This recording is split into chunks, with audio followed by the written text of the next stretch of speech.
जानती ସେତେବେଳେ ଭଗବାନଙ୍କର ନାମ ଆନନ୍ଦ ବ୍ରହ୍ମ ହୋଇ ନାହିଁ, ସେତେବେଳେ ଭଗବାନଙ୍କର ନାମ ହୋଇ କେବଳ ଆନନ୍ଦ।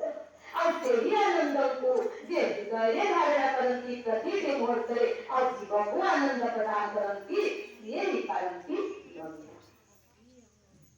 ତାଙ୍କର ପତ୍ନୀ କିଏ ହୁଅନ୍ତି?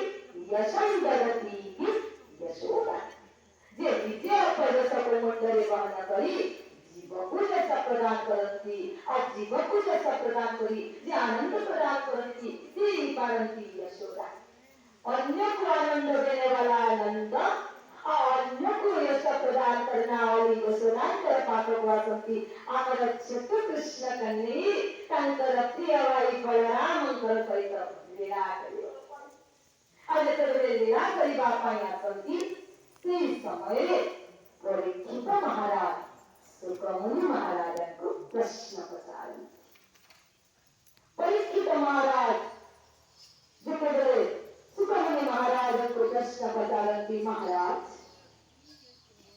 आओ जो भगवान निर्गुण निराकार ब्रह्म सगुण सकल ईश्वर रूपे भक्त पाइब केवल आदिशंति, जो भगवान समग्र संसार को सत्व गुण रजोगुण तमोगुण बांधिशंति, सेही भगवान कोई भक्त वत्सल केमिति भावे विक्रिय जानती भक्तर बंधन पड़ी जानती।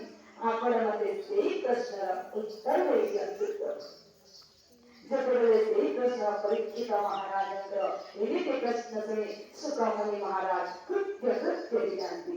अब परीक्षित महाराज को पहुंची परीक्षित 4 दिन 5 दिन कोई दिवस लगी, अथच तुम्हें किसी मात्र खाइबा ना जलाहार अन्न फलाहार किसी न खाइए मते मत कष्ट होती, तुम्हारा शरीर को कष्ट होता देखी मोर प्राण को कष्ट होती। किसी समय पर्यंत मो कथा को विराम दे गई।